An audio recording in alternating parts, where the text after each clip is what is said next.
चलिए जानते हैं आज की देश और दुनिया की लेटेस्ट काम की और महत्वपूर्ण 50 बड़ी खबरों को सिर्फ 10 मिनट में। पर अभी तक आपने इस वीडियो को लाइक नहीं किया तो लाइक कर दीजिए। भस्म आरती के दर्शन की व्यवस्था में बड़ा बदलाव किया गया है। अब ऑफलाइन परमिशन के बजाय ऑनलाइन बुकिंग की व्यवस्था होगी। इसके लिए तत्काल बुकिंग का नया सिस्टम बनाया गया है ताकि लंबी कतारों और भीड़ से श्रद्धालुओं को राहत मिल सके। बिहार में सत्ता परिवर्तन के बाद सम्राट चौधरी ने मुख्यमंत्री पद की शपथ ली है। वे बिहार के 24वें मुख्यमंत्री बने हैं। उनके साथ जेडीयू कोटे से विजय कुमार चौधरी और विजेंद्र प्रसाद यादव ने डिप्टी सीएम के रूप में शपथ ली। शपथ ग्रहण समारोह में जेपी नड्डा, नितिन नवीन, चिराग पासवान और जीतन राम मांझी मौजूद रहे।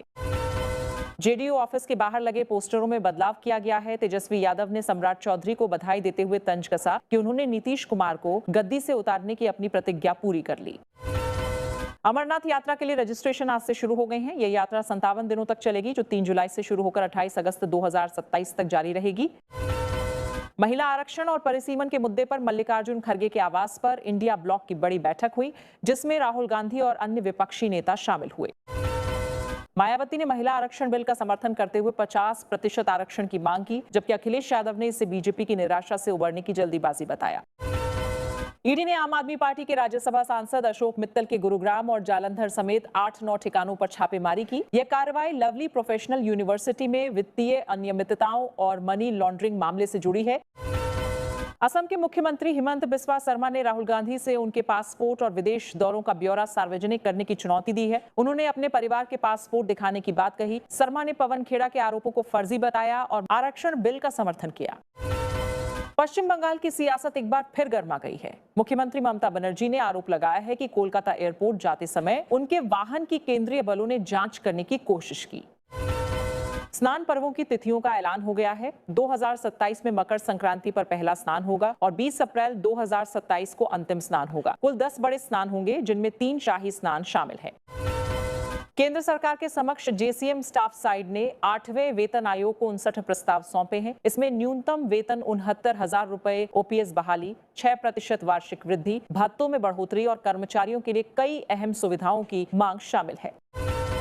कांग्रेस नेता राहुल गांधी ने सरकार के संविधान संशोधन प्रस्तावों को परिसीमन और गेरीमैंडरिंग के जरिए सत्ता हथियाने का प्रयास बताया है। उन्होंने महिला आरक्षण पर समर्थन जताते हुए राज्यों के साथ अन्याय का आरोप लगाया। कांग्रेस नेता पी चिदंबरम ने केंद्र की परिसीमन योजना का विरोध करते हुए कहा है कि इससे दक्षिण भारतीय राज्यों का लोकसभा में प्रभाव कम हो जाएगा। उन्होंने चुनाव के दौरान संसद सत्र बुलाने को एक साजिश बताया है। पश्चिम बंगाल सरकार द्वारा राज्य कर्मचारियों को महंगाई भत्ता दिए जाने के सुप्रीम कोर्ट के फैसले में संशोधन के लिए दायर याचिका पर सुनवाई टल गई। सरकार ने कर्मचारियों के डीए पेमेंट की समय सीमा बढ़ाने की मांग की है। अब इस मामले की अगली सुनवाई 6 मई को होगी।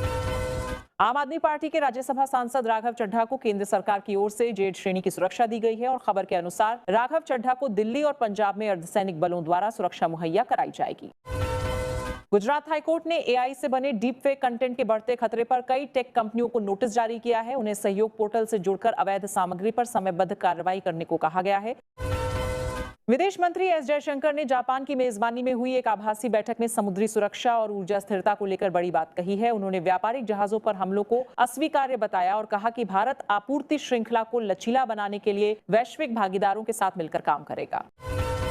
होर्मुज संकट के बीच भारत सरकार ने बताया कि सभी भारतीय नाविक सुरक्षित हैं और अब तक 2337 नाविकों को वापस लाया जा चुका है। विदेश मंत्रालय जहाजों की सुरक्षित वापसी के लिए कई देशों से बातचीत कर रहा है और बताया कि देश के सभी भारतीय नाविक सुरक्षित हैं। बंदरगाहों पर संचालन सामान्य है। महाराष्ट्र के बीड जिले से एक चौंकाने वाली घटना सामने आई है, जहां काइच कस्बे में एक आवारा कुत्ते ने महज 2 घंटे के भीतर करीब 40 लोगों को काट लिया। इस घटना के बाद पूरे इलाके में अफरा तफरी मच गई। लखीमपुर खीरी के गांव मोतीपुर में 14 अप्रैल को बवाल हुआ। इस मामले में प्रधान सहित 82 लोगों को नामजद और 200 से अधिक अज्ञात के खिलाफ रिपोर्ट दर्ज की गई है। वहीं गांव में तनावपूर्ण शांति है और पुलिस पीएसी तैनात है। सांसदों और विधायकों से जुड़े मामलों की विशेष अदालत ने बुधवार को कर्नाटक कांग्रेस विधायक विनय कुलकर्णी को वर्ष 2016 में भाजपा नेता योगेश गौड़ा की हत्या के मामले में दोषी ठहराया। अदालत आज को दोषी विधायक को सजा सुनाएगी।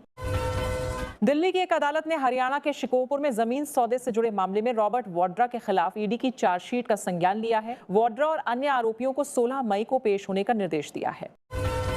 टाटा कंसल्टेंसी सर्विसेज के नासिक स्थित बीपीओ यूनिट में महिलाओं के साथ यौन उत्पीड़न और जबरन धर्म परिवर्तन का मामला सामने आया है। अब इस मामले में राष्ट्रीय महिला आयोग ने स्पेशल फैक्ट फाइंडिंग कमेटी बनाई है, जो 17 अप्रैल को नासिक जाकर जमीनी हकीकत की जांच करेगी। पाकिस्तान में सत्ता को लेकर विवाद गहराता जा रहा है। फवाद चौधरी ने दावा किया कि असली नेतृत्व जनरल असीम मुनीर के हाथ में है, जबकि शहबाज शरीफ की भूमिका सीमित है। इस दौरान उन्होंने पाकिस्तान की महंगाई पर सरकार को खूब सुनाया। कांग्रेस अध्यक्ष मल्लिकार्जुन खड़गे ने महिला आरक्षण बिल को लेकर सरकार की मंशा पर सवाल उठाए हैं। उन्होंने कहा कि विपक्ष आरक्षण के खिलाफ नहीं है, लेकिन जनगणना और परिसीमन की शर्तों के कारण इसे लागू होने में देरी होगी, जो कि राजनीतिक लाभ के लिए किया गया है। सुप्रीम कोर्ट ने पवन खेड़ा को झटका देते हुए तेलंगाना हाई कोर्ट के अग्रिम जमानत के आदेश पर रोक लगा दी है, जिससे उनकी गिरफ्तारी की आशंका बढ़ गई है। रायगढ़ पावर प्लांट विस्फोट में मृतकों की संख्या 17 हो गई है। रायपुर के एक ट्रांसपोर्ट गोदाम में भी भीषण आग लगी। भारतीय राष्ट्रीय राजमार्ग प्राधिकरण ने कहा कि उसने जास्टटेग जारी करने वाले सभी बैंकों को निर्देश दिया है कि वे उनके द्वारा जारी किए गए जास्टटेग से जुड़े वाहन पंजीकरण नंबरों का तत्काल सत्यापन करें।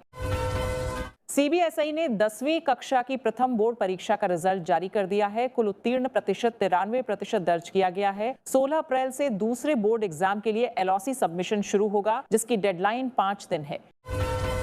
आगरा पहुंचे डिप्टी सीएम केशव प्रसाद मौर्य ने सपा मुखिया अखिलेश यादव पर तीखा तंज कसा। डिप्टी सीएम ने कहा कि इतने रंग गिरगिट नहीं बदलता जितने अखिलेश यादव बदलते हैं। नोएडा में श्रमिकों के हिंसक प्रदर्शन के पीछे मजदूर बिगुल दस्ता संगठन का हाथ सामने आया है। पुलिस ने संगठन के मुख्य आरोपी रूपेश राय को हिरासत में लिया है और कई अन्य सदस्यों को भी गिरफ्तार किया है। नोएडा में चल रहे मजदूरों के आंदोलन की आग प्रयागराज पहुंच गई है। प्रयागराज पावर प्लांट में कार्यरत मजदूरों ने न्यूनतम मजदूरी समेत अन्य मांगों को लेकर कार्य ठप कर दिया। कंपनी के मजदूर अपनी मांगों को लेकर अड़ गए। तुर्की में एक स्कूल में हुई बुधवार को हुई गोलीबारी की घटना से हड़कंप मच गया। तुर्की के कहमनमारस प्रांत के एक स्कूल में छात्र द्वारा की गई गोलीबारी में 4 लोगों की मौत और 20 से अधिक घायल हो गए। वहीं हमलावर छात्र को भी मारे गिराया गया। अमेरिका के राष्ट्रपति डोनाल्ड ट्रंप ने एक बार फिर बड़ा दावा किया है। ट्रंप ने कहा कि उन्होंने स्ट्रेट ऑफ हॉर्म्यूज को स्थायी रूप से खोल दिया है। उन्होंने लिखा, चीन बहुत खुश है कि मैं हॉर्म्यूज स्ट्रेट को स्थायी रूप से खोल रहा हूं।